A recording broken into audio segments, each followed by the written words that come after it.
Hello mga karava! Naku, kakaibang kwento natin ngayong araw. Usapang legal wife at mistress naman tayo ngayon. Pero teka lang, ibahin niyo to kasi dito sa kwentong ibabahagi ko sa inyo, ang legal na asawa ang tunay na demonyo. Bakit ko nasabi? Yan ang aalamin sa ating kwento. At ito ang The CEO's Legal Mistress. Hindi mo lang siya basta aakitin, Aurora. Gusto kong saksakin mong puso niya habang nakangiti ka dahil ako ang may hawak ng kutsilyo. Para sa isang ordinaryong babaeng katulad ni Aurora, ang pamilya ang lahat. Kaya naman nang ang kanyang ina ay mabilis na ubusin ng malubhang karamdaman at maiwan silang baon sa milyong-milyong utang, handa siyang gawin ng lahat kahit pang ibenta ang sarili niyang kaluluwa sa demonyo. At ang demonyong yun ay walang iba kung hindi si Marilu Sandoval, ang sopistikada, sakim at mapagpanggap na asawa ng pinakamayamang CEO sa bansa. Ang alok ni Marilu ay tila isang bitag mula sa impyerno. Pumasok si Aurora sa mansyon bilang isang simpleng kasambahay, ngunit ang tunay niyang misyon ay maging ang legal mistress. Binuo ni Marilu ang perpektong iskandalo habang kunwari nagbabakasyon siya sa ibang bansa para magpakasasa sa piling ng kanyang lihim na kasintahan at kabit na si Jonathan. Kailangang akitin ni Aurora ang asawa niyang si Hercules Sandoval. Ang layunin? Hulihin si Hercules sa akto ng pagtataksil. Para sa oras ng kanilang divorce, si Marilong magiging biktima sa mata ng batas at ng publiko. Dahilan upang makulimbat niya ang kalahati ng bilyong-bilyong ari-arian ng asawa. Si Hercules Sandoval, isang makapangyarihan, malamig at walang emosyong CEO, sanay siya sa mundong puno ng plastic at interes. Kaya naman ang kasal nila ni Marilu ay isang formalidad na lang, na walang natitirang pagmamahal. Ngunit pagdating sa isang inosente, tahimik ngunit mapang-akit na kasambahay na si Aurora, ang yalong nakabalot sa puso ng tanyag na CEO ay unti-unting natutunaw. Sa bawat haplos na may halong pagkukunwari at sa bawat gabi ng nakaw na sandali, isang hindi mapigilang apoy ang sumiklab sa pagitan nilang dalawa. Ngunit paano kung ang laro ay magiging totoong buhay? Kung kailan nahuhulog na ang loob ni Aurora sa lalaking itinakda niyang sirain at kung kailan lihim na ring umiibig si Hercules sa kanyang legal mistress. Isang marahas na bagyo ang magbabalik. Nalaman ni Marilu na hindi lang basta iskandalo ang nangyari kung hindi totoong nakuha ni Aurora ang puso na hinding-hinding nag-iisa kanya. Babalik ang legal na asawa hindi dahil sa mahal niya si Hercules, kung hindi para bawiin ang kanyang pag-aari. Sirain si Aurora at iyaking walang matitira sa dalawa. Sa mundong binuo sa ibabaw ng mga kasinungalingan, sino ang tunay na makasalanan? Ang asawang nag-set up ng sarili niyang pagtataksil o ang kabit na pumasok para sa pera, ngunit nanatili para sa pag-ibig? Welcome to the elite world of the Sandovals, where the wife plays the villain, the husband falls into the trap, and the mistress is the only one left with a clean heart. Ang hangin sa loob ng VIP room ng eksklusibong tiyaahan sa Bonifacio Global City ay may mabigat na amoy ng mamahaling French vanilla at sariwang bulaklak. Ngunit para kay Aurora, ang bawat hininga ay tila may kasamang bubog. Ramdam na ramdam niyang malaking agwat ng kanyang katayuan sa buhay habang nakaupo sa tapat na marangyang babae. Si Aurora ay suot ang kupas na maong, gasgas na tsinelas at isang lumang t-shirt na kupas na ang kulay. Sa kanyang nanginginig na mga kamay, mahigpit niyang pinipis lang isang piraso ng papel, ang pinakabagong bilang statement mula sa National Kidney and Transplant Institute. 1,850,000 pesos. Yan ang halagang kailangan niya para sa agarang operasyon at tuloy-tuloy na dialysis ng kanyang ina. Kung hindi niya ito mababayaran sa loob ng isang linggo, tuluyan ang bibigay ang natitirang lakas ng kaisa-isa niyang magulang. Desperado na siya. Kahit ang ibentang sarili niyang mga lamang loob ay pumasok na sa kanyang isip.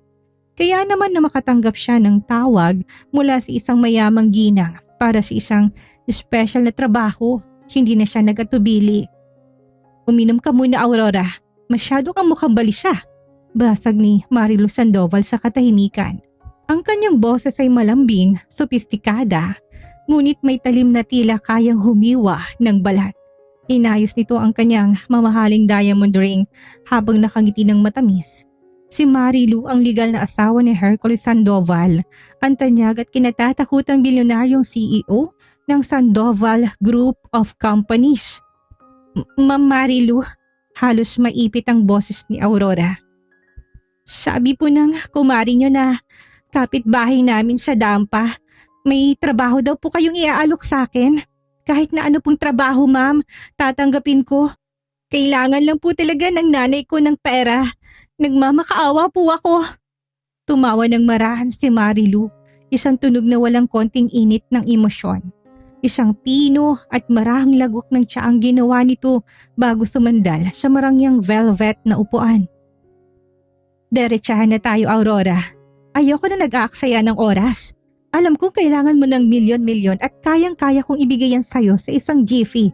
Pero hindi ordinaryong trabaho ang gagawin mo sa mansyon namin. Napakunot noo si Aurora, dahan-dahang ibinabang hawak na papel. Ano po ang ibig niyong sabihin, ma'am? Hindi po ba ako maglilinis o magluluto? Oh, papasok ka bilang stay-in na kasambahay para walang maghinala. Nakangising saad ni Marilu.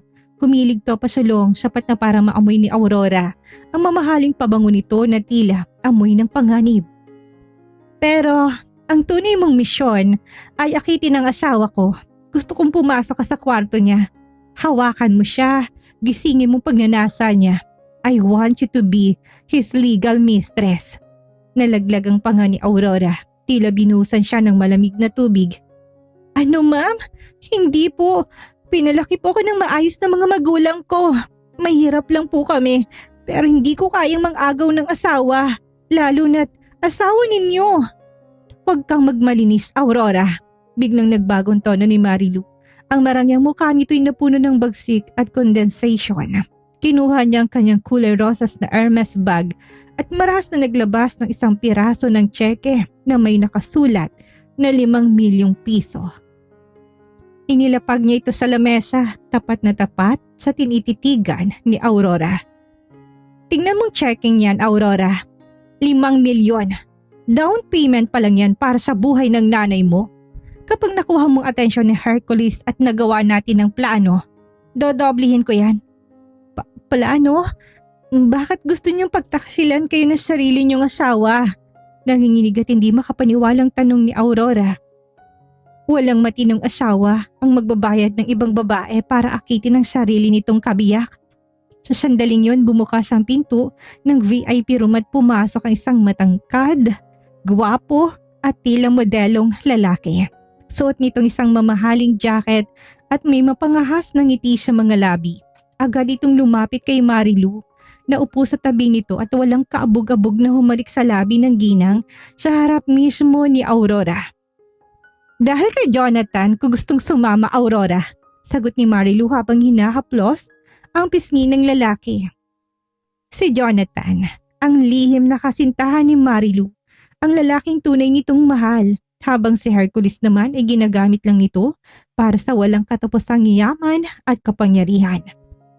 Ayaw ko na makipag-divorce kay Hercules nang akong may kasalanan, pagpapatuli ni Marilu.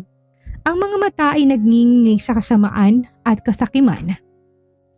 Kapag nahuli kita sa kama niya, o kapag napatunayan ko na nagtataksi siya sa akin gamit ka, ako ang lalabas na biktima sa korte at sa mga mataan ng media. Makukuha kong kalahati ng bilyong-bilyong ari-arian ng Sandoval Group at pagkatapos nun, malaya na kami magsasaba ni Jonathan habang mayaman, habang buhay. Napatitig si Aurora kay Jonathan na nakangisi lang sa kanya. Tila ba isang laro lang ang lahat. Pagkatapos ay binalik niyang tingin sa tseke. 5 milyong piso. Isang piraso ng papel na may kapangyarihang dugtungan ang buhay ng kanyang ina. Ngunit ang kapalit nito ay ang kanyang dangal. Ang maging isang kabit, isang legal na mistress na binuo mula sa kasinungalingan ng isang ganid na asawa. Isipin mo ang nanay mo, Aurora.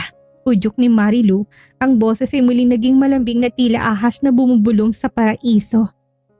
Ilang araw na lang ang meron siya? Hahayaan mo ba siyang mamatay para lang sa pride mo? Wala kang kasalanan dito dahil ako ang nag-utos sa'yo. Legal mistress kita. Sumikip ang dibdib ni Aurora. Naalala niyang luha ng kanyang ama kagabi habang nagmamakaawa sa doktor. Ang itsura ng kanyang ina na payat at nakakabit sa mga makina. Pumikit ng mariin si Aurora habang tumutulong isang buti na luha sa kanyang pisngi. Ang katinuan at prinsipyo niyang kapalit ng buhay ng magulang niya. Sa mundong ito, walang espasyong dangal para sa mga taong walang pera. Dahan-dahan niyang inabot ang kanyang nanginginig na kamay at kinuha ang tseke. Sige, papayag ako sa gusto ninyo.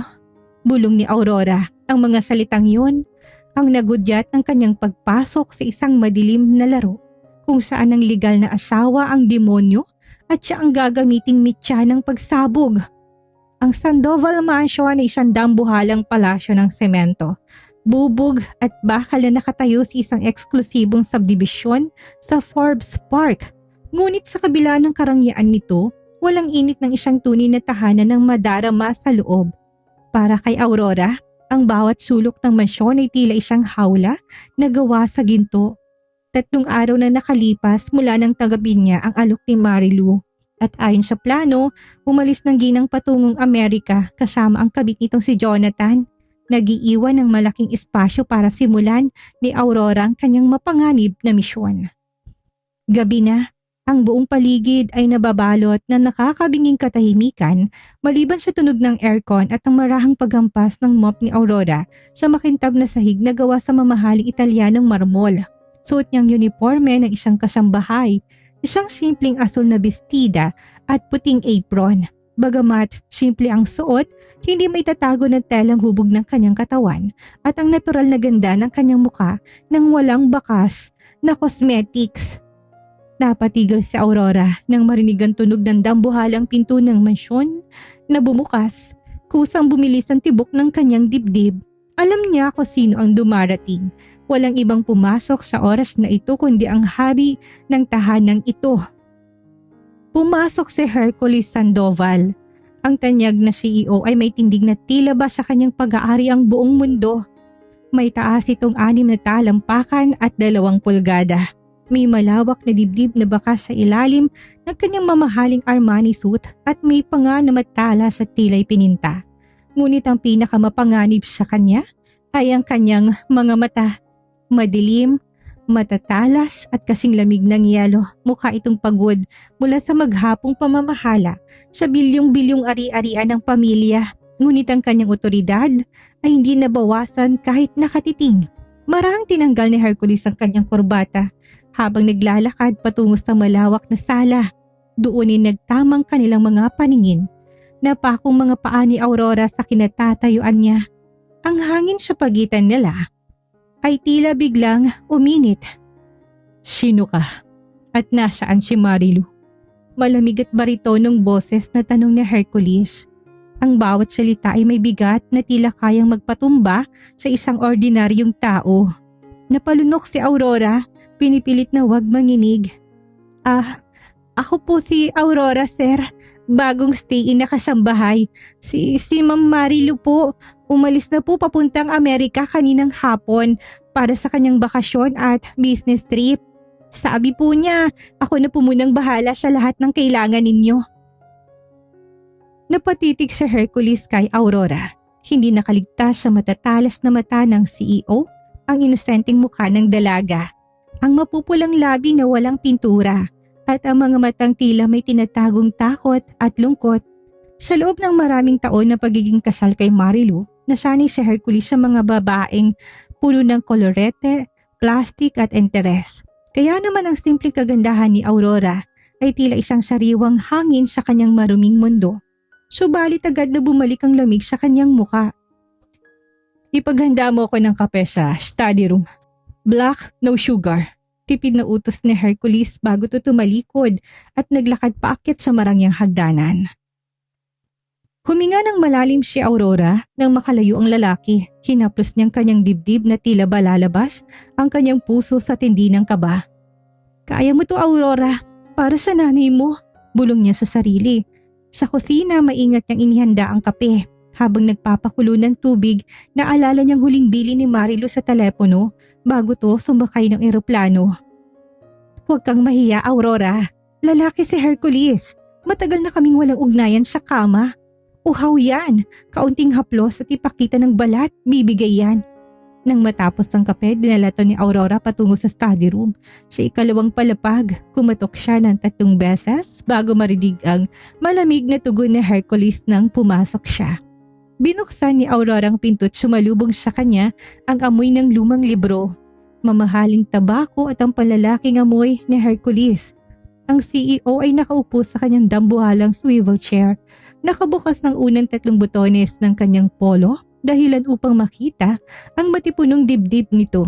Nakapikit ito habang minamasahe ang sariling sentido. Dahan-dahan na lumapit si Aurora. Nilapag niya ang tasa ng kape sa ibabaw ng lamesa malapit sa mga kamay ng lalaki. Upang masunod ang plano ni Marilu, sinadya ni Aurora na sumandal ng bahagya pasulong. Dahil dito, ang dulo ng kanyang mga daliri ay sadyang dumampi sa mainit na balat ng kamay ni Hercules. Habang ang kanyang buhok ay bahagyang humalik sa balikat ng lalaki, nagiiwan ng amoy ng simpleng sampagita. Tila na kuryente si Hercules, agad na bumukas ang kanyang mga mata at marahas niyang hinawakan ang pulso ni Aurora. Ah! Napasingap si Aurora sa gulat. Masyadong malakas ang hawak ng lalaki, ngunit hindi ito masakit. Ang mga mata ni Hercules ay nakatitig sa kanya ng mariin. Puno na nagtutunggali ang emosyon. May kislap ng pagnanasa na biglang sumiklab sa mga madidilim nitong mata. Isang bagay na matagal nang ibinaon ng CEO. Anong sa tingin mong ginagawa mo? Mababa't mapanganib ang boses ni Hercules. Ramdam ni Aurora ang mabilis na paghinga ng lalaki. Nais ko lang po na siguraduhin kung maayos ang pagkakain niyo ng kape, sir. Nautal na pagsinungaling ni Aurora. Ang kanilang mga mukha ilang pulgada na lamang ang agwat. Amoy na amoy niyang hininga nitong amoy mint. Tinitigan siya ni Hercules ng matagal at tila binabasa ang kanyang kaluluwa. Ang puso ni Aurora ay nagwawala. Hindi lang dahil sa takot na mabuko ang plano, kundi dahil sa kakaibang boltahe na kuryenteng dumadaloy sa kanyang katawan mula sa hawak ng lalaki. May kung anong magnetismo sa Hercules na unti-unting humihila sa kanya. Dahan-dahang binitawan ni Hercules ang pulso ni Aurora. Inayos nito ang kanyang upuan at ibinalik ang malamig na mukha, bagamat bakas pa rin ang konting tensyon sa kanyang panga. Salamat, makakaalis ka na. Malamig nitong saad, sabay kuha sa tasa ng kape upang itago ang kakaibang reaksyon ng kanyang katawan. Magandang gabi po, sir. Bulong ni Aurora bago mabilis at tumalikod at lumabas ng silid. Nang sumara ang pinto, napasandal si Aurora sa pader at napahawak sa kanyang tumitibok na dibdib. Ang pangaakit na dapat ay isang simpleng trabaho lang para sa pera ay tila nagiging isang malalim na bangin. Habang sa loob ng silid, tinititigan ni Hercules ang pintong nilabasan ng dalaga. Dahan-dahang ininom ang pait ng kape habang ang kanyang isip ay tuluyan ng binalot ng imahe ng kanyang bagong kasambahay. Lumipas ang 1 linggo na tila ba naglalakad si Aurora sa ibabaw ng manipis na salamin. Sa bawat araw na nakakasama sila ni Hercules sa loob ng dambuhalang mansyon, lalong bumibigat ang tensyon sa pagitan nilang dalawa. Wala nang ibang tao sa bahay kundi silang dalawa tuwing gabi. Dahil ang iba pang mga tauhan ay pinauwi na ni Marilu bago pa man ito umalis. Bilang bahagi ng malinis at palanadong bitag. Isang gabi, bumuhos ang malakas na ulan. Ang malakas na hampas ng hangin at ang nakakabinging kulog ay tila nakikipagsabayan sa nawawalang kaba sa dibdib ni Aurora. Nakaupo siya sa gilid ng kanyang kama. Hawak ang kanyang murang cellphone. Kakailaw lang ng screen nito dahil sa isang mensahe mula kay Marilu. 1 linggo na, Aurora. Wala pa rin ako nakukuhang magandang balita. Wala akong binabayaran ng 5 milyon para tumunganga ka. Make a move tonight. Make him want you or babawiin kong pambayad sa ospital ng nanay mo.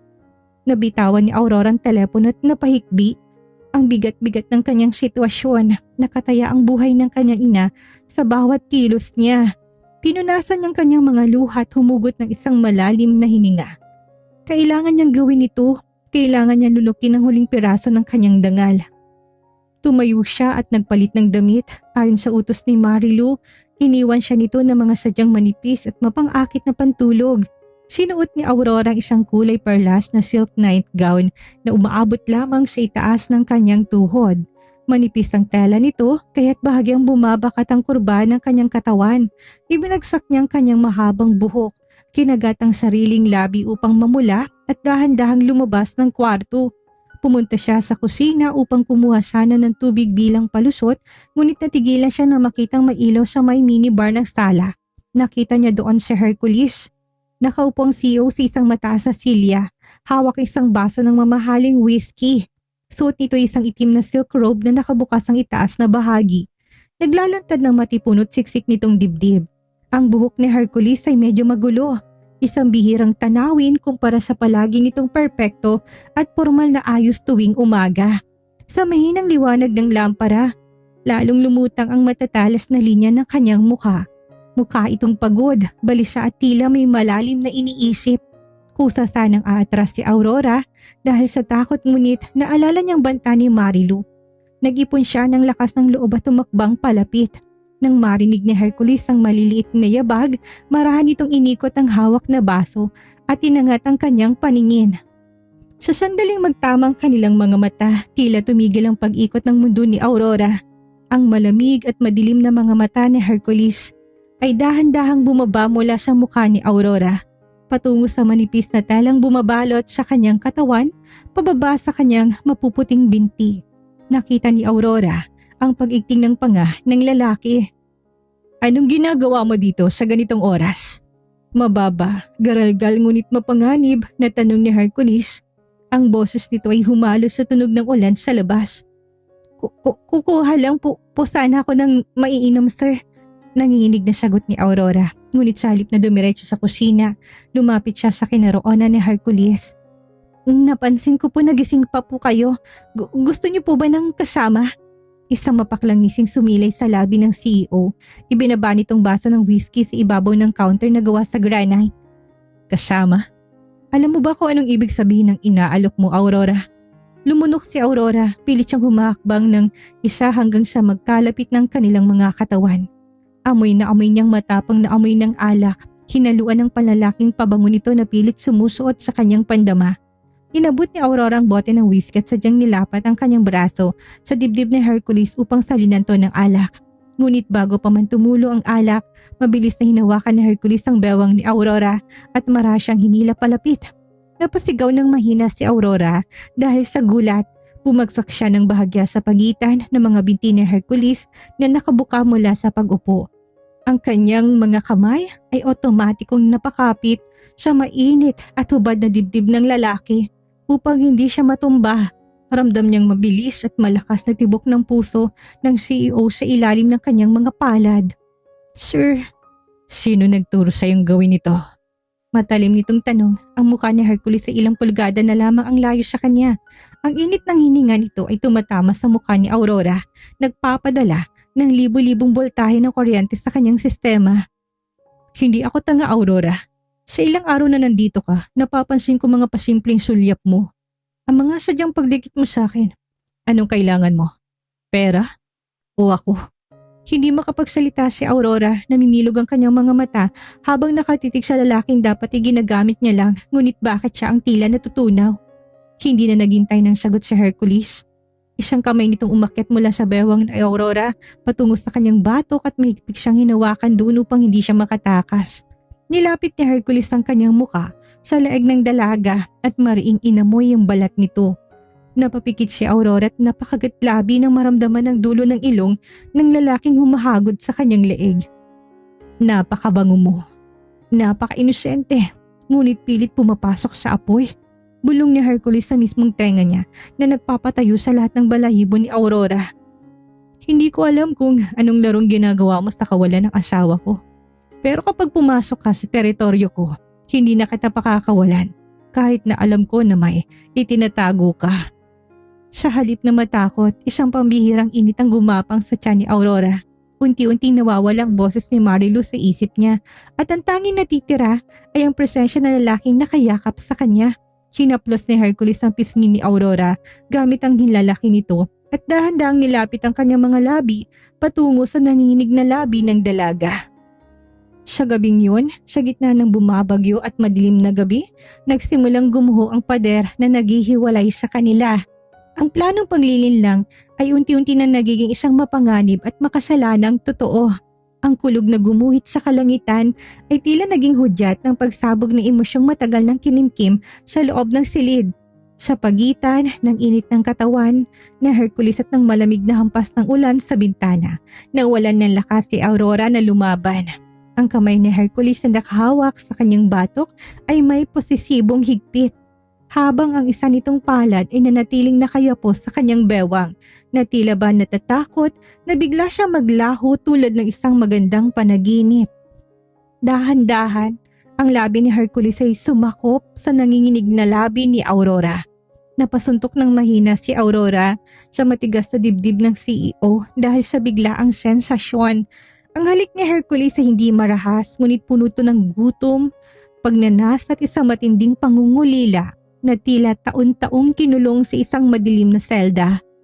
Nang maramdaman ng laking konting pag-atras ni Aurora, mas lalo nitong hinilang dalaga papalapit. Pinagdikit ng walang awang espasyo ang kanilang mga katawan.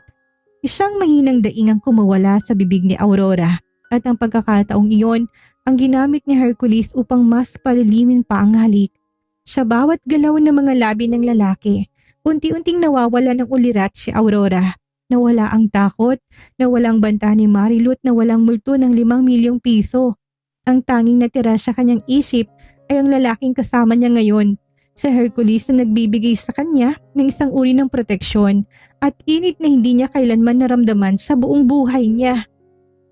Nandahan-dahang humiwalay si Hercules, kapwa sila naghahabol ng hininga. Ang mga mata ng CEO ay tila nagliliyab sa dilim, nakatitig sa mapupula at basang labi ni Aurora. Aurora, marahang usal ni Hercules. Ang kanyang boses ay mas gumaralgal at mas naging mababa. Hinaplos ng kanyang hinlalaki ang labi ng dalaga. Sino ka ba talaga? Bakit nagagawa mo sa akin ang ganito? Hindi nakasagot si Aurora. Ang kanyang puso ay parang gustong lumabas sa kanyang dibdib sa tindi ng kaba at konsensya. Tinignan niyang mukha ni Hercules. Ang matatalas na linya nito ay lumambot at sa unang pagkakataon, nakita niyang kahinaan sa mga mata ng kinatatakutang bilyonaryo. Hindi itong halimaw na inilarawan ni Marilu. Ito ay isang lalaking nag-iisa, uhaw sa totoong pagmamahal at biktima rin ng isang laro na wala siyang kaalam-alam. Sir, kailangan ko na pong bumalik sa kwarto ko, bulong ni Aurora, habang ang luha ng guilt ay unti-unti nagbabadya sa kanyang mga mata. Pilit niyang kinalas ang hawak ng lalaki. Sa pagkakataong ito, hindi na siya pinigilan ng Hercules. Dahan-dahan itong binitawan ng kanyang bewang bagamat baka sa mukha ng lalaki ang pagkaunsyami. Sige, magpahinga ka na. Mabilis at tumalikod si Aurora at halos tumakbo patungo sa kanyang silid sa quarters ng mga kasambahay. Pagkasara ng pinto, agad niyang nilak ito at napasandal. Napaupo siya sa sahig habang yakap-yakap ang sariling mga tuhod. Napahawak siya sa kanyang mga labi na may dumi pa ng lasa ng whiskey at ng lalaki. Anong ginawa mo, Aurora? Nahuhulog ka na ba sa kanya? Kausap niya sa kanyang sarili habang tuluyang pumatak ang kanyang mga luha. Alam niyang kasalanan nito. Alam niyang kapag nalaman ni Marilu na may totoong damdaming namumuo, baka mas lalong maging mapanganib ang sitwasyon. Pero ang mas ikinatatakot ni Aurora ay ang sarili niyang puso. Paano niya kayang ipagpatuloy ang pag-setup kay Hercules kung ang bawat tibok ng puso niya ay sumisigaw na para sa lalaki? Habang sa minibar na natiling nakatayo si Hercules, tinas niyang baso ng whiskey at ininom ng natitirang alak sa isang lagukan. Tinignan niyang direksyon ng kwarto ni Aurora. Sa loob ng 7 taon na kasal nila ni Marilu, wala siyang naramdamang anuman kundi ang obligasyon at ang malamig na pakikitungo ng isang transaksyon. Si Marilu ay laging abala sa sarili nitong karangyaan at mga kaibigan. Ngunit si Aurora, ang simpleng kasambahay na may amoy na sampagita, ay nagawang gisingin ang isang bahagi ng kanyang pagkatao na akala niya ay patay na. Hindi kita hayaang lumayo, Aurora. Bulong ni Hercules sa hangin, habang isang lihim na panata ay unti-unting nabubuo sa kanyang isipan. Hindi niya lang alam ang pang-ibig na nagsisimulang umusbong sa kanyang puso ay ang siyang mismong gagamitin ng kanyang asawa para siya ay wasakin. Kinaumagahan ng sikat ng araw na pumasok sa mga dambuhalang bintana ng mansyon na hindi nakabawas sa bigat ng hangin na kapaligid kina Aurora at Hercules. Pagkatapos ng gabing mapusok na halik sa dilim, tila may nagbago sa takbo ng kanilang mundo. Hindi na lang sila simpleng amo at kasambahay. May isang hindi nakakitang lubid na humihila sa kanila pabalik sa isa't isa. Kahit papilitong tinatakasan ni Aurora. Naghahanda si Aurora ng almusal sa kusina nang marinig niyang mga yabag na Hercules pababa ng hagdan. Agad na bumilis ang tibok ng kanyang puso. Suot ng CEO ang kanyang formal na kulay abong suit. Ngunit sa pagkakataong ito, walang kanyang karaniwang malamig at walang pakialam na mukha. Ang kanyang mga mata ay agad na humanap sa kinaroonan ni Aurora. "Good morning, sir." Mahina't pilit na formal na bati ni Aurora habang nilalapag ang isang plato ng pancakes at sariwang prutas sa lamesa. Iniwas niya ang kanyang tingin, natatakot na makita ng lalaking tindig na konsensyang bumabagabag sa kanya. Hindi sumagot sa Hercules. Sa halip lumapit ito at naupo. Pinanood niyang bawat galaw ni Aurora. Ningiabot ng dalagang tasa ng kape, muling hinawakan ni Hercules ang kanyang mga daliri. Hindi marahas kundi isang marahang pagpiga na tila nagpapadala ng mensahe ng seguridad. "Hindi mo kailangang umiwas sa akin, Aurora." Mababat barito ng saad ni Hercules. "Ang nangyari kagabi, hindi ko yung pinagsisisihan." Napalunok si Aurora. Unti-unting binabawi ang kanyang kamay, ngunit mas lalo tong hinigpitan ng CEO. "Sir Hercules, pakiusap po. Kasambahay niyo lang po ako at may asawa kayo, si Ma'am Marilu." "Si Marilu ay asawa ko lang sa papel, Aurora." Putol ni Hercules. Ang kanyang boses ay puno ng pait. Matagal nang walang natitira sa amin kundi ang pangalan at ang kumpanya.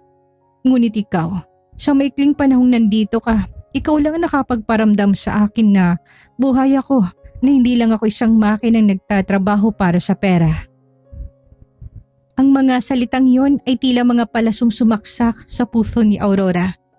"Kung alam mo lang, Hercules, kung alam mo lang na nandito ako para wasakin ka," sigaw ng kanyang isip. Gustong-gusto niyang umiyak at sabihin ang katotohanan, ngunit ang mukha ng kanyang inang may sakit ang nagpapatigil sa kanya.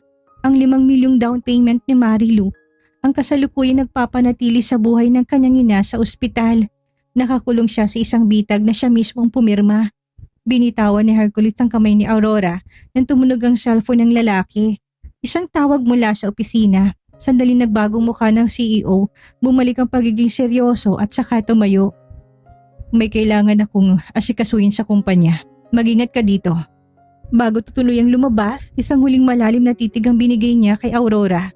Titig na puno ng isang umuusbong na pag-ibig. Nang makaalis si Hercules, tuluyang nanghinang mga tuhod ni Aurora at napaupo siya sa sahig ng kusina. Doon ay humagulhol siya ng iyak. Nahuhulog na siya. Ang lalaking tinakda ng tadhana na maging biktima niya ang siya palang lalaking magpapatibok ng kanyang puso sa unang pagkakataon. Ngunit ang kaligayahan at kapayapaan ay panandalian lamang sa mundo ng mga Sandoval. Habang nagpupunas ng luha si Aurora, biglang nagring ang sarili niyang telepono. Isang hindi kilalang numero, ngunit alam niya kung kanino yon.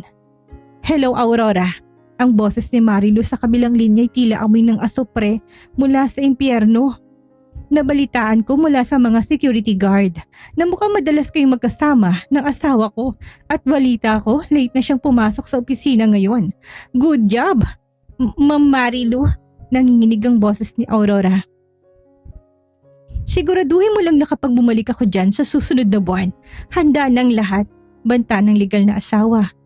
Maririnig ang mahinang tawa ng kanyang kabit na si Jonathan sa background. "Gusto ko pag-uwi ko, mahuhuli ko kayo sa mismong kama namin. Huwag kang ma-in love sa asawa ko, Aurora. Ginagamit mo lang siya para sa pera ng nanay mo. Tandaan mo yan. Isang pagkakamali mo lang, ititigil kong pondo sa ospital at hahayaan kong mamatay ang magulang mo." Ibinaba ni Marilu ang tawag, nag-iwan ng nakakabinging katahimikan. Napatingin si Aurora sa kawalan. Ang laro ay lalong nagiging marahas. Lihim ng umiibig sa kanya si Hercules at ganun din siya dito. Ngunit sa likod ng kanilang nakaw na pagmamahalan, ang legal na asawa ay dahan-dahang humahabi ng lubid na magbibigti sa kanilang tatlo.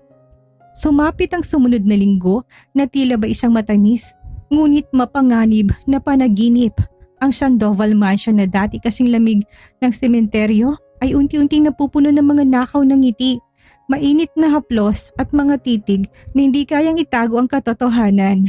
Sir Hercules ang kinatatakutan at mailap na CEO ay tuluyan ng napaamo ng simpleng kasambahay na si Aurora. Ngunit para kay Aurora, ang bawat segundong masaya siya sa piling ng lalaki katumbas ng isang patak ng lason sa kanyang konsensya. Isang hapon, maagang umuwi si Hercules mula sa isang napakahalagang board meeting. Hindi man lang to nagatubiling magpalit ng damit. Dumiretso to sa kusina kung saan kasalukuyang nag-aayos ng mga bulaklak si Aurora. Sir Hercules, maaga po kayo ngayon, gulat na saad ni Aurora. Bitbit ang siyang florera ng mga sariwang rosas. Hindi sumagot si Hercules. Sa halip lumapit to ng mabilis, kinuha ang florera sa kamay ng dalaga at binabato sa counter. Sa kamarahang kinulong si Aurora sa pagitan ng kanyang mga bansa't lababo. Ang kanyang mga mata ay walang bakas ng pagod kundi purong pananabik at isang mabigat na desisyon ang mababasa doon. Wag mo na akong tawaging sir. Kapag tayong dalawa lang, Aurora, alam mo kung ano ka na sa akin. Bulong ni Hercules. Ang boses ay mababa, ngunit puno ng otoridad at paggiliw. Nilagay niyang ilang hibla ng buhok ni Aurora sa likod ng tenga nito. Yumuko si Aurora, hindi kayang salubungin ang nag-uumapaw na emosyon sa mga mata ng lalaki. Hercules, hindi tama ito. Kahit na anong baliktad natin sa mundo, may asawa ka pa rin. Kasambahay mo lang ako, ang agwat natin. Walang agwat na hindi ko kayang tapatan ng pera o kapangyarihan, Aurora. Putol ni Hercules. Sabay hawak sa baba ng dalaga upang iangat ang mukha nito. Titig na titig siya sa mga mata ni Aurora na tila ba binabasa ang bawat lihim nito. At tungkol kay Marilu, tapos na kami. Matagal na. Kaya naman gumawa ako ng desisyon. Kinabahan si Aurora, ang kanyang puso nagsimulang magwala sa loob ng kanyang dibdib. Anong desisyon? Huminga ng malalim ang bilyonaryo at may nilabas na isang maliit ngunit makapal na brown envelope mula sa kanyang suit jacket. Nilapag niya ito sa harap ni Aurora. Pipinahanda ko na sa mga abogado ko ang divorce papers at annulment petition. Bukod dun, nagpalipat na ako ng sapat na pondo sa isang account sa ilalim ng pangalan mo. Alam ko na may malaki kang pangangailangan sa ospital para sa ina mo. Hindi ko alam kung paano mo na itatagong bigat na yan. Ngunit simula ngayon, hindi mo na kailangang mag-isa. Tila nabingi si Aurora sa kanyang mga narinig, napatingin siya sa envelope. Pagkatapos ay kay Hercules. Ang lalaking ito, ang lalaking binuo ni Marilu sa kanyang isip bilang isang walang pusong halimaw, ay handang iwan ang lahat, handang makipagyara sa korte at handang ubusin ang yaman nito para lang sa kanya, para iligtas ang kanyang ina. Hercules! Tuluyang pumatak ang mga luha ni Aurora, hindi dahil sa tuwa, kundi dahil sa matinding kirot at pagkagiba ng kanyang puso. Lihim na siyang umiibig kay Hercules. Higit pa sa sarili niyang buhay. Pero ang pag-ibig na yun ang siyang papatay sa lalaki. Kung pipirmahan ni Hercules ang divorce papers nang dahil sa kanya magtatagumpay ang plano ni Marilu, lalabas na si Hercules ang nagtataksil at makukuha ng legal na asawang kalahati ng Sandoval Group. Bakit? Bakit mo to ginagawa para sa akin? Isang buwan mo pa lang akong kakilala. Hikbi ni Aurora habang pilit at tinutulak ang envelope pabalik sa lalaki. Marahang inila ni Hercules si Aurora para sa isang mahigpit na yakap. Sinubsob ng CEO ang kanyang muka sa leeg ng dalaga. Dinaramdam ang amoy ng sampagita na naging mitya ng kanyang kalayaan mula sa malamig na mundo. Dahil mahal kita, Aurora. Hindi ko alam kung paano o kailan, ngunit ang puso ko na matagal ng patay ay ikaw lang ang nakakapagpatingkad na muli. Yun ang sapat na dahilan. Niyakap din ni Aurora sa Hercules pabalik. Sinubsob ang muka sa matipon ng balikat nito habang patuloy na umaagos ang kanyang mga luha. Ninanamnam niyang sandaling yon ang higpit ng yakap na lalaking lihim na sumasamba sa kanya. Ngunit habang nakayakap sa lalaki, napatingin si Aurora sa bintana ng mansyon. Doon sa labas ng dambuhalang tarangkahan, may isang itim na kotse na pamilyar sa kanya. Ang tinted na bintana nito ay bahagyang bumaba at kahit malayo, alam ni Aurora kung sino nakatitig sa kanila mula sa loob. Si Marilu, bumalik na ito at ang nakakatakot na ngisi ng legal na asawa mula sa malayo tila isang hatol ng kamatayan para sa kanilang dalawa ni Hercules. Ang legal na asawang tunay na villain ay handa nang pumasok upang bawiin ang kanyang pag-aari at tuluyang wasakin ang buhay ng kanyang legal mistress. Ang gabi ay tila binalot ng isang nakakapanimulang kilabot. Matapos ang marubdob na pag-amin ni Hercules ng kanyang pag-ibig, hindi na nagawang bitawan ni Aurora ang yakap ng lalaki ng ganong kadali. Ngunit ang anino ng itim na kotse sa labas ng tarangkahan ay naging sapat na babala. Alam ni Aurora na ang bawat segundong natitira sa kanila ay hiram na lamang. Ang dambuhalang pinto ng mansyon ay marahas na bumukas, lumikha ng isang malakas na alingawngaw na bumasag sa katahimikan ng gabi. Sabay na napakala sa yakap sina Aurora at Hercules.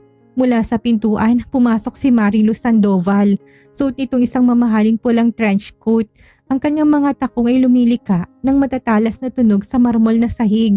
Sa kanyang likod ay nakasunod si Jonathan na may mapang-asar ng ngiti sa mga labi ngunit pilit na nagpapakita ng formal na tindig bilang kunwaring pamilyar na kaibigan ng pamilya. Wow, kay gandang tanawin para sa aking pagbabalik. Sarkastikong saad ni Marilu. Pumapalakpak to ng marahan.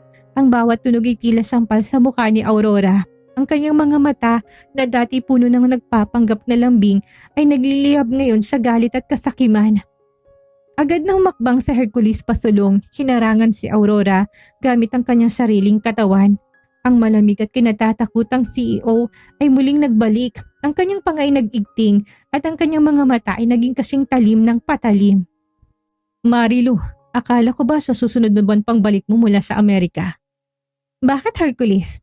Masyado ba akong maaga? Naabala ko bang pagsasalo nyo ng kasambahay natin?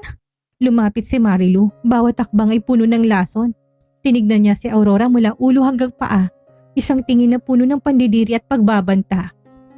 Hindi ko akalain na ang isang bilyonaryong katulad mo ay papatol sa isang basahan, Hercules, sa loob ng sarili nating mansyon, sa kama kung saan ako natutulog. Manahimik ka Marilu. Dambana ni Hercules ang kanyang baritonong boses ay umanig sa buong sala. Huwag mong idamay si Aurora dito. Matagal nang patay ang kasal natin. At kung may nagtaksil sa relasyong ito, alam nating dalawa kung sinong unang bumitaw. Tumawa ng malakas si Marilu, isang tunog na puno ng kabaliwan. Nilapitan niyang asawa at tinuro ang dibdib nito. Ako? Ako ang bumitaw? Hercules, ako ang legal na asawa mo. At ang babaeng yan, tinuro niya si Aurora na kasalukuyang nanginginig sa takot at konsensya. Ay isang manggagamit. Isang ahas na pinalusot ko sa bahay na to para magsilbi.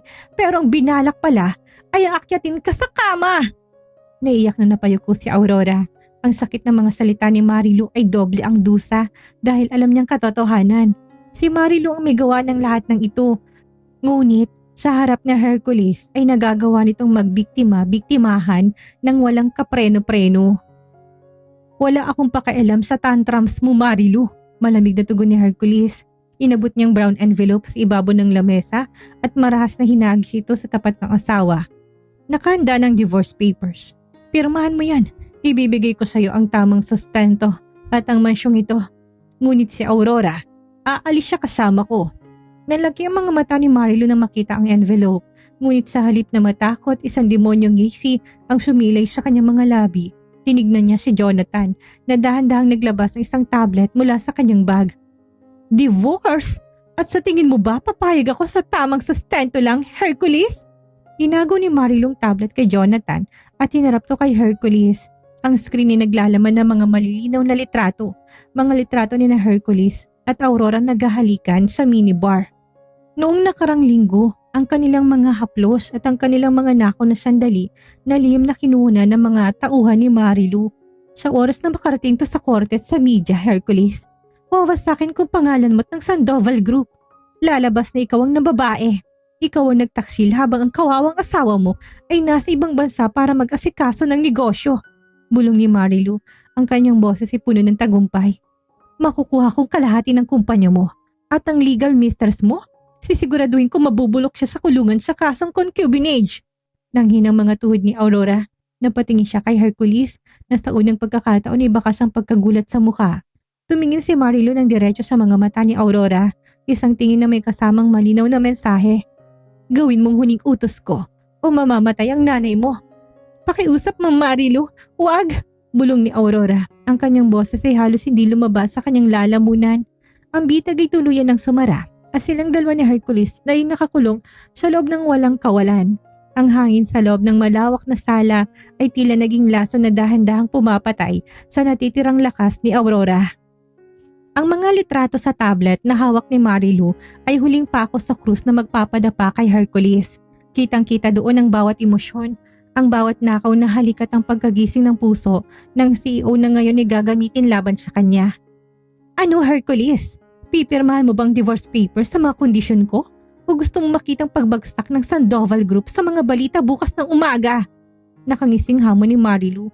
Umakbang siya palapit kay Aurora at sa isang mabilis na galaw ay maras itong sinabunutan ng buhok ng dalaga. Ah! Napasingap si Aurora sa matinding sakit.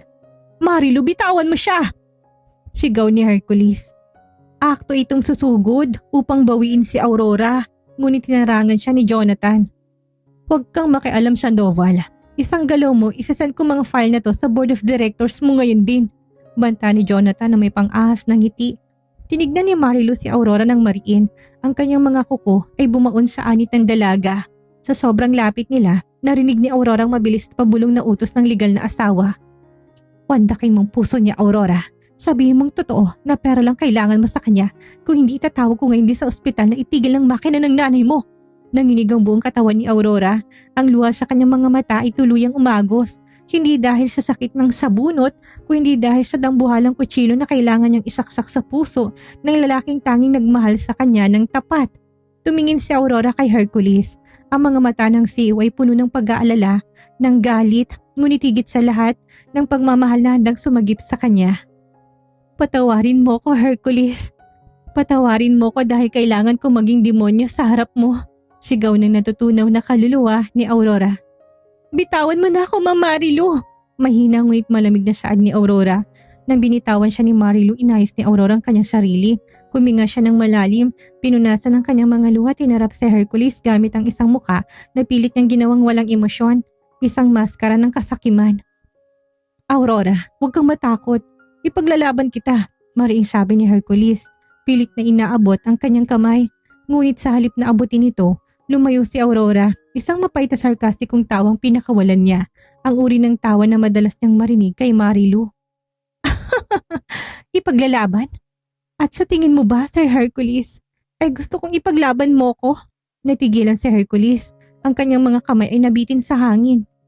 Ano ang ibig mo sabihin? Gumising ka nga sa katotohanan, Hercules Sandoval!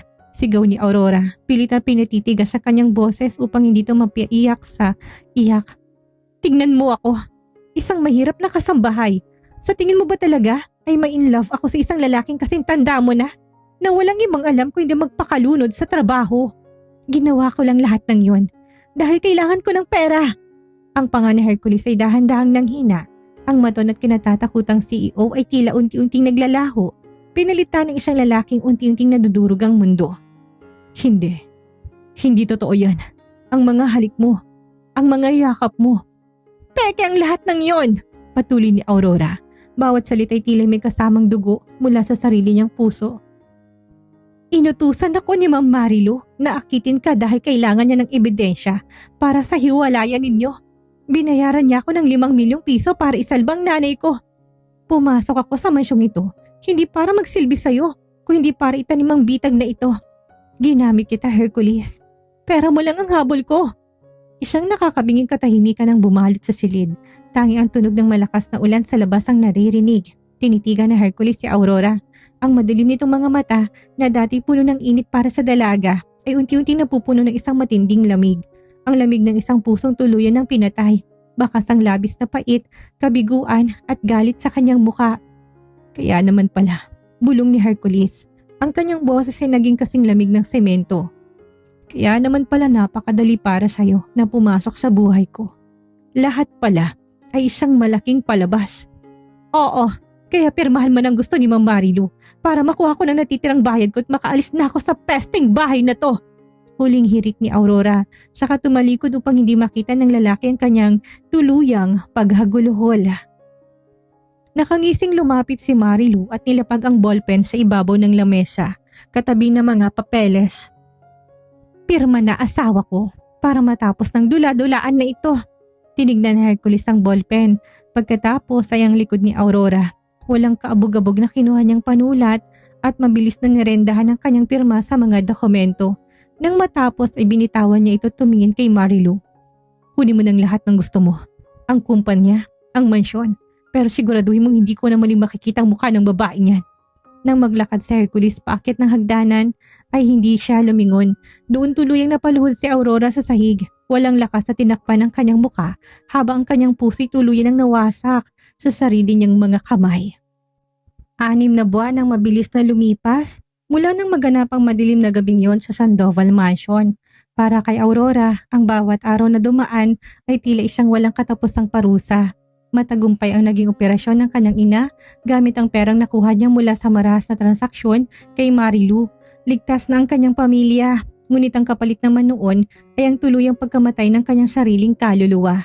Nilisan niya ng marangyang subdivision ng Forbes Park na may bitbit na malaking sugat sa puso na alam niyang habang buhay na hindi maghihilom.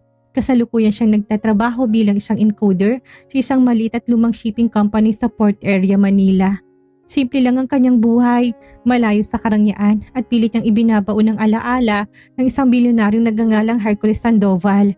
Ngunit kahit na anong gawin niyang pagtakas, ang amoy ng whiskey, ang malamig na barito ng boses at ang mga matang nag-aapoy sa pagnanasa ay gabi-gabi pa rin bumubuo sa kanyang mga panaginip. Isang hapon, ang buong opisina ni Aurora ay biglang naging abala. Ang kanilang maliit na manager ay pawis na nagutos sa lahat na mag-ayos ng mga lamesa at linisin ang buong paligid. Bilisan ninyo, ang bagong may-ari ng main holding company natin ay parating na ngayon para sa isang biglaang inspeksyon. Ayon sa balita, binili ng Sandoval Group ang buong shipping line na ito nung nakarang linggo. Sigaw ng manager, nabitawan ni Aurora ang hawak niyang ballpen, tila humintong tibok ng kanyang puso. Sandoval Group? Isang malaking bansa ang Pilipinas, ngunit bakit tila pilit silang pinaglalapit na mapaglaro tadhana? Naisip niya na maghain agad ng sick leave at tumakbo palabas ng opisina.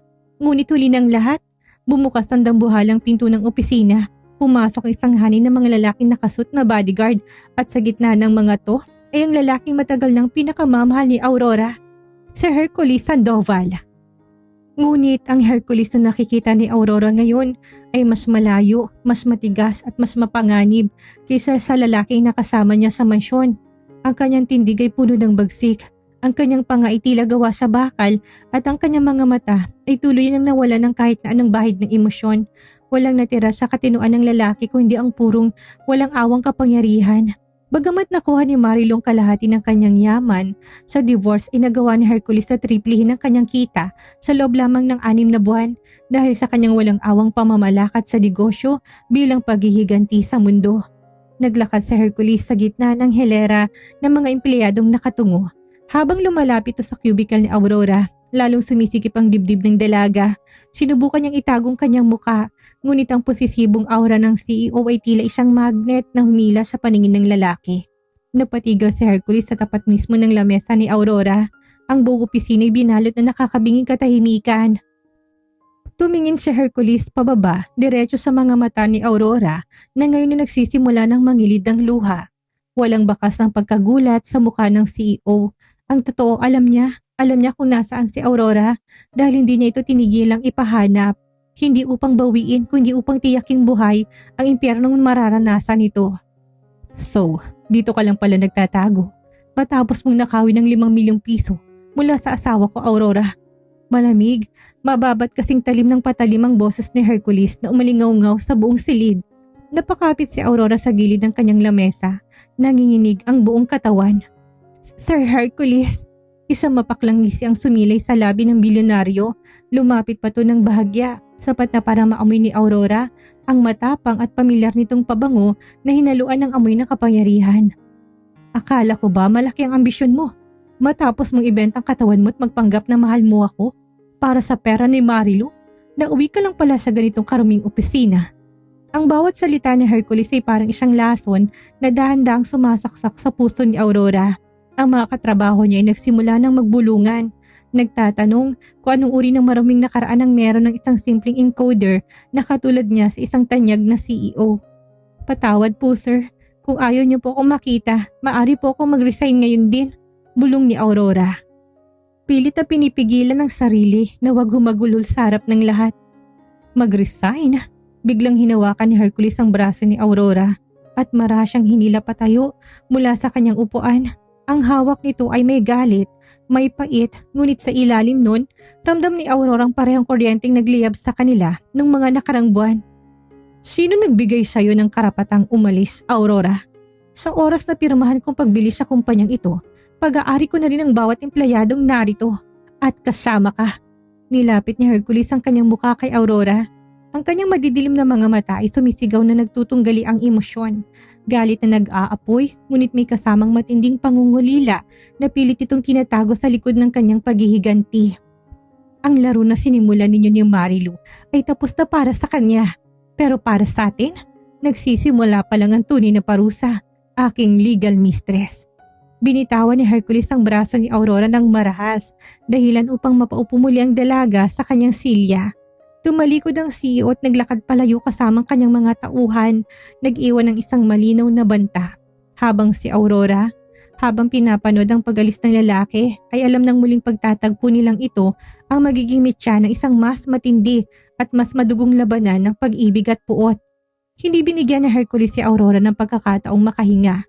Kinabahan ng dalaga nang kinabukasan, pagpasok niya sa opisina ay isang formal na memorandum agad ang nakalapag sa kanyang lamesa. Hindi na siya encoder. Sa bisa ng isang direktiba mula sa pinakamataas na pamunuan na Sandoval Group of Companies, nilipat si Aurora sa main headquarters sa Makati bilang personal na kalihim ng mismong CEO. Isang marangyang hawla. Yun ang tingin ni Aurora sa dambuhalang opisina sa tuktok ng Sandoval Tower.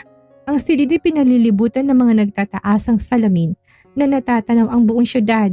Sa gitna noon ay ang dambuhalang lamesa ni Hercules at tila metro lang ang agwat, ang maliit na desk na tinalaga para sa kanya.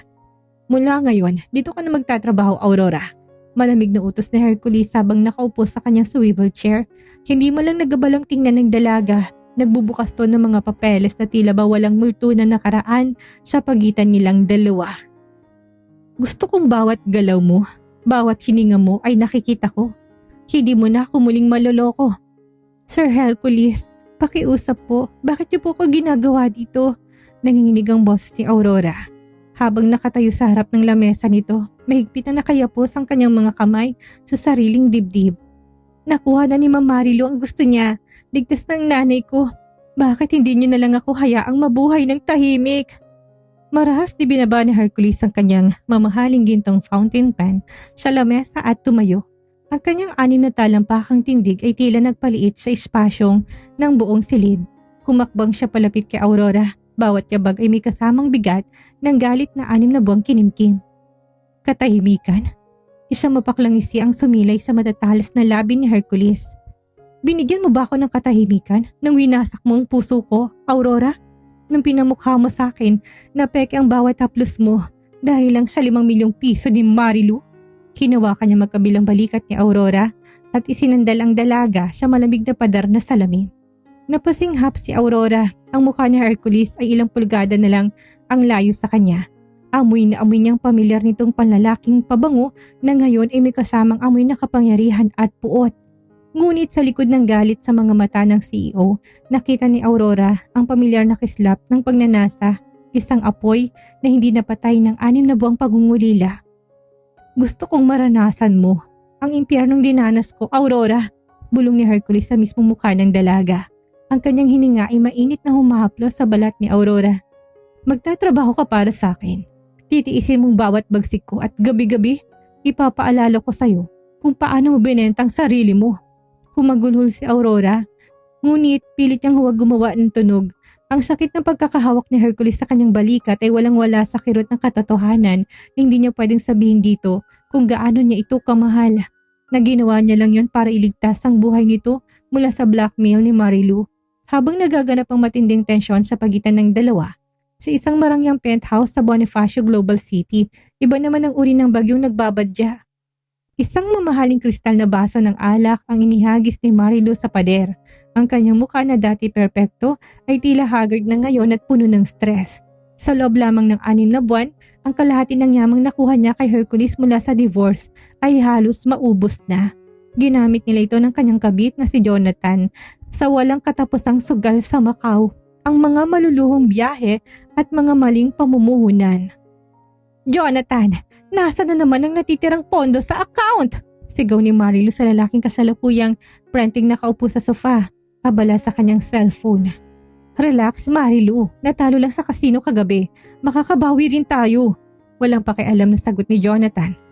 "Anong relax? Ubus ng pera natin. At nalaman ko pa mula sa mga espiya ko sa Sandoval Group na ibinalik ni Hercules ang pesting babae yun na si Aurora sa tabi niya."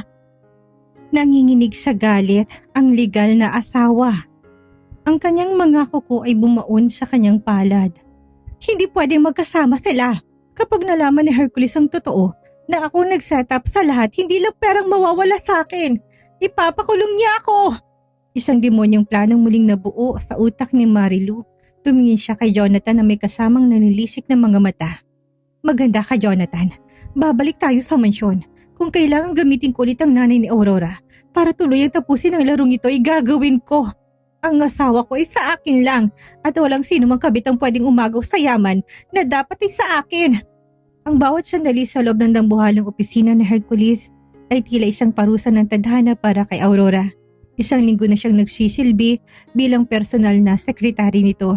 At sa bawat araw na lumilipas, ang malamig na pakitungo ng CEO ay unti-unting dinudurog ang kanyang puso.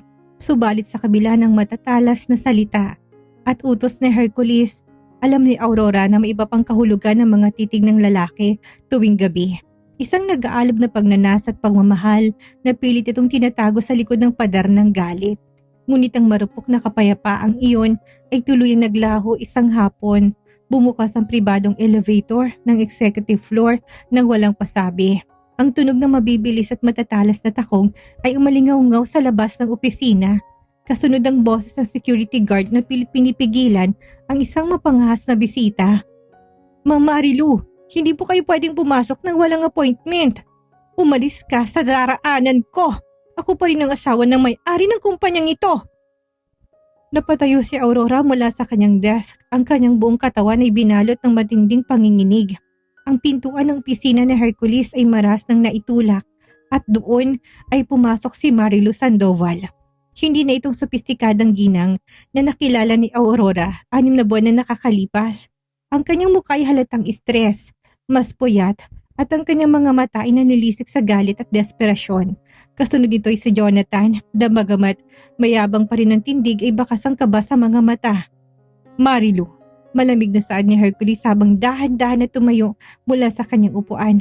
Ang kanyang boses ay walang konting gulat, kundi purong pandidiri. "Wala ka ng karapatang umapak sa kumpanyang ito matapos nating pirmahan ang divorce papers." "Divorce? Isang pirasong papel lang yun, Hercules," sigaw ni Marilu. Sabay bali ng kanyang nanilisik na tingin kay Aurora na nakatayo sa gilid. Sa isang mabilis at maras na galaw, nilapitan ni Marilu si Aurora at malakas itong sinampal sa mukha. Bumaling ang mukha ni Aurora sa lakas ng impact at kaagad na pumutok ang gilid ng kanyang labi.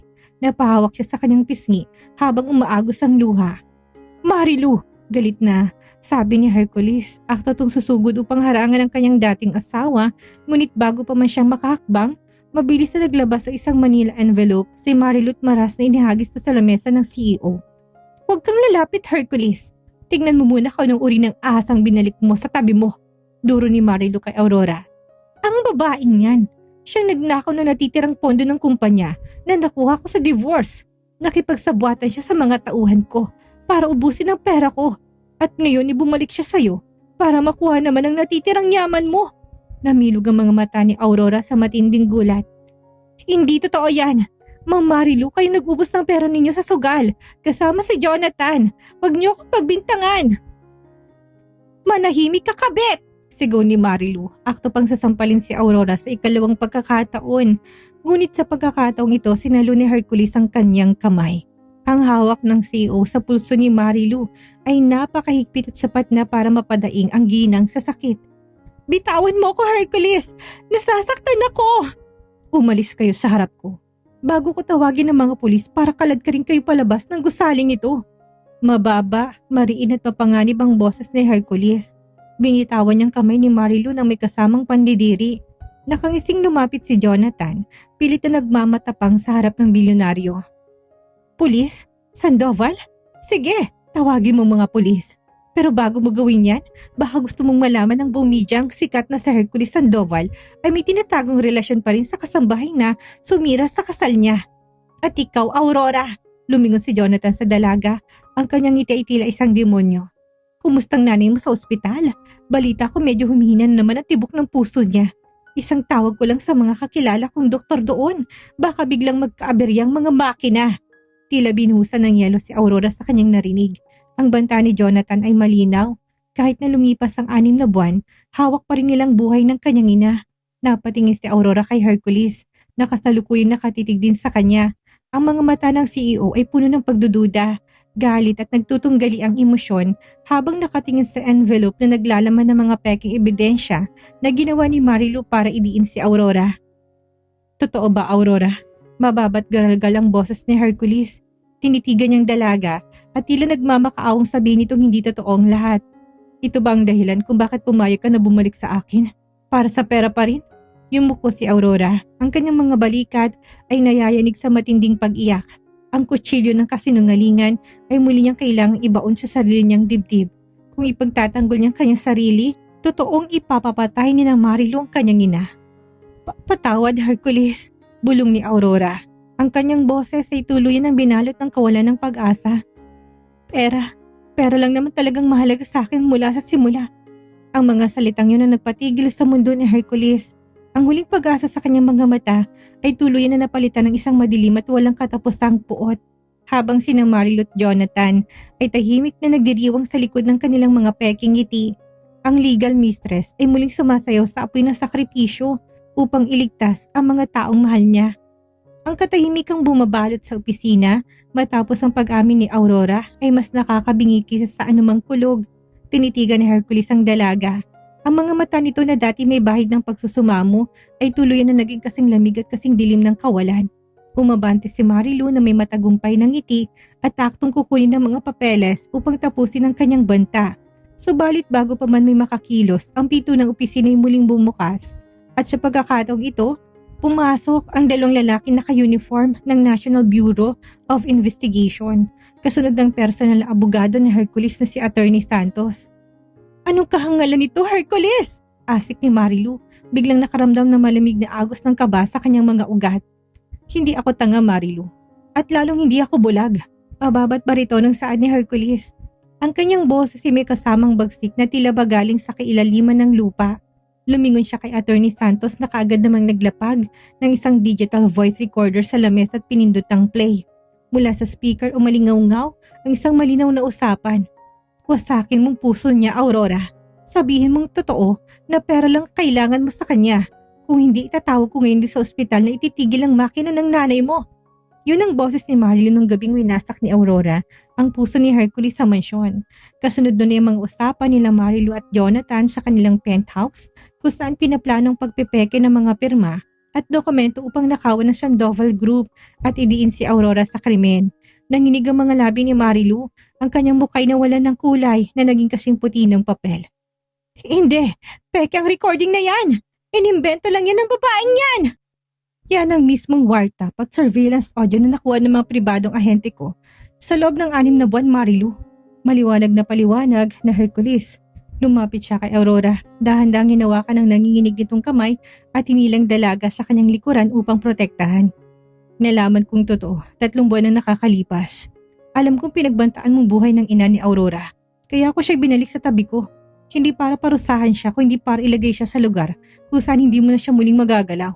Ang account ng kanyang ina sa ospital, inilipat ko na sa ilalim ng aking pribadong pangalan at pinalibutan ko ng aking sariling mga security guards ang buong medical floor. Ligtas ng pamilya niya, Marilu. Wala ka ng hawak na baraha. Namilog ang mga mata ni Aurora habang nakatitig sa malawak na likod ni Hercules. Ang kanyang mga luha na 6 na buwang nagpabigat sa kanyang dibdib ay tuluyang umagos. Alam niyang buong katotohanan mula pa noong una.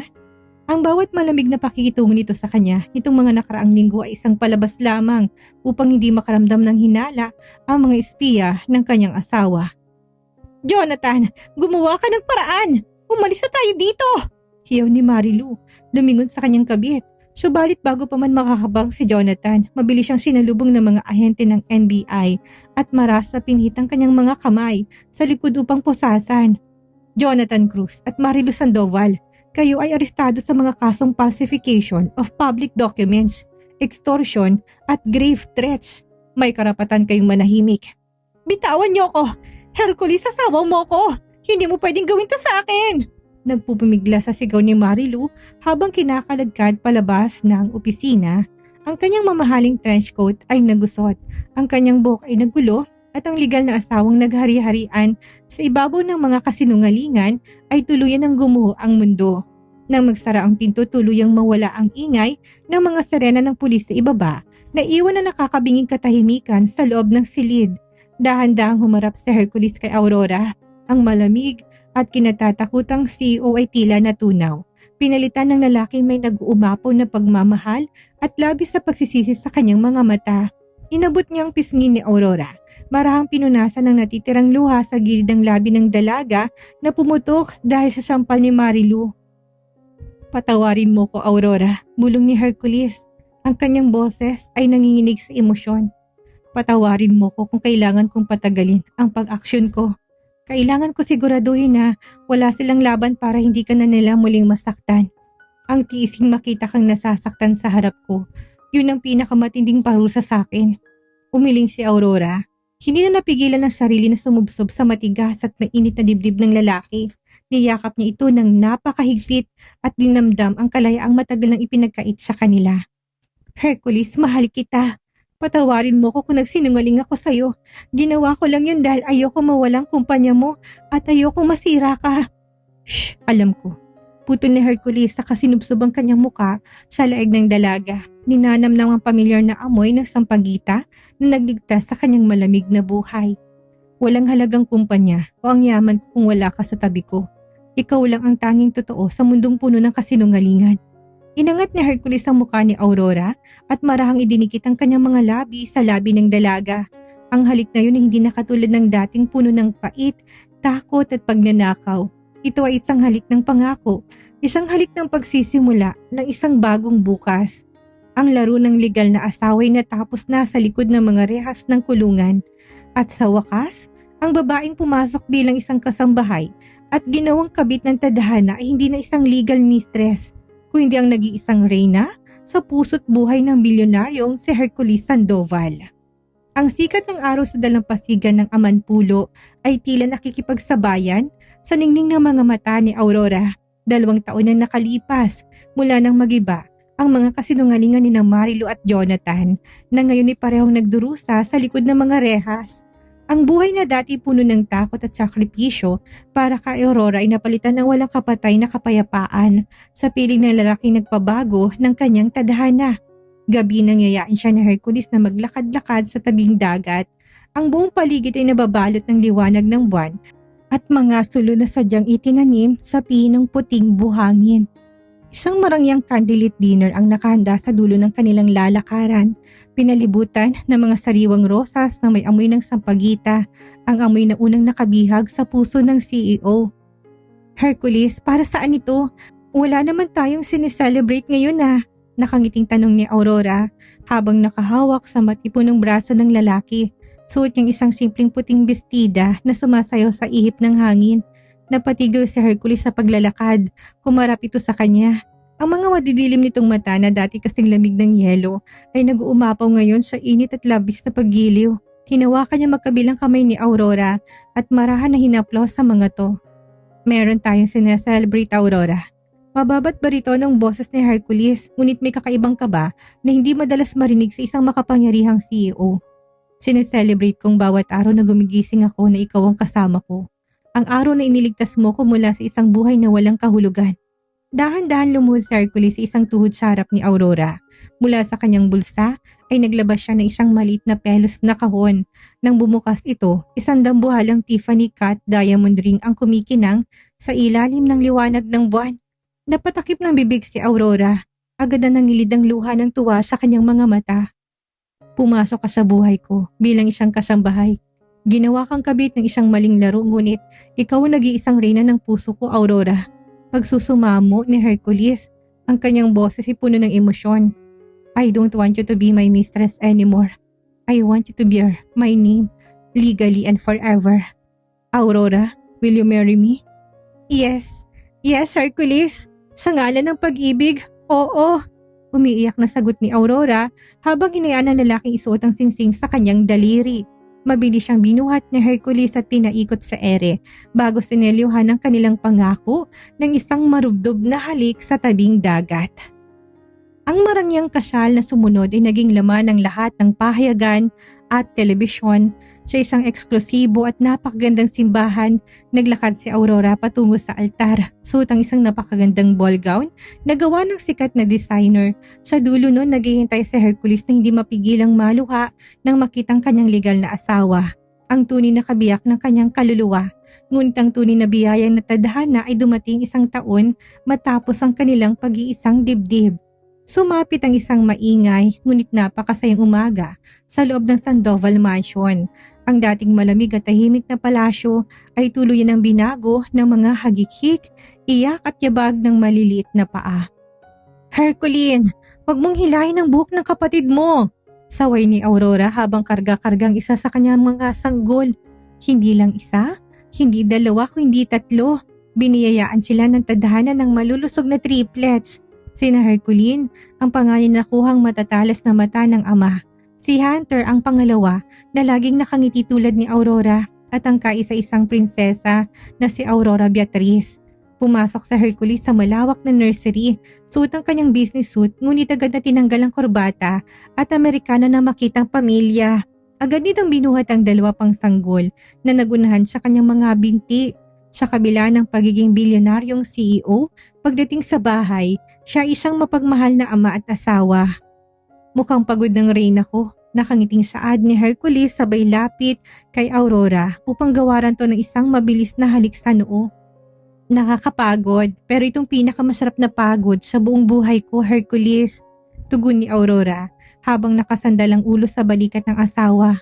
Pinapanood ang kanilang tatlong maliliit na anghel na naglalaro sa malambot na carpet. Tinitigan ni Hercules ang kanyang mag-iina. Mula sa isang madilim na plano ng pagtataksil at kasakiman, binuo ng tadhana ng isang pamilyang puno ng tapat na pagmamahal. Hinigpitan niya ang kanyang yakap kay Aurora. Salamat, Aurora. Dahil sa iyo, ang Sandoval Mansion ay hindi na lang isang bahay, kung hindi isang tahanan. Bulong ng CEO habang ang tunog na tawa ng kanilang triplets ay umaalingaw-ngaw. Isang patunay na ang dating legal mistress ay siyang nagdala ng pinakamagandang wakas sa kanyang buhay. Mga karava, ano nga bang aral na may iwan sa atin ng kwentong ito ni na Aurora at Hercules? Simple lang, hindi lahat ng tinakda ng batas o ng papel ay tama at hindi lahat ng mukhang nagkasala ay masama. Si Marilu, hawak pa niyang titulong legal na asawa, binalot naman ng kasakiman at kataksilan ng puso niya. Habang si Aurora, kahit na pumasok sa maling sitwasyon dahil sa matinding pangangailangan, nanaig pa rin ang busilak na puso at totoong pagmamahal. Sa huli ang karma hindi natutulog. Ang yaman na nakuha sa masamang paraan ay madaling mawawala. Pero ang pag-ibig na tapat, gaano man kasing tindi ng bagyo ang pagdaanan, ay laging makakahanap ng daan pabalik sa kapayapaan. Kayo mga karava, anong reaksyon nyo sa ginawa ni Marilu? I-comment nyo naman sa ibaba. Maraming salamat sa inyong walang sawang pakikinig. Huwag niyong kalimutang mag-like, mag-share at mag-subscribe para lagi kayong updated sa mga susunod nating kapanapanabik na nobela dito lang sa ating channel. Ako muli ang inyong kasama, si Miss Maria na nag-iiwan sa inyo ng paalala. Sa mundong puno ng pagkukunwari, piliin palagi ang magpakatotoo. Hanggang sa muli, mga karava.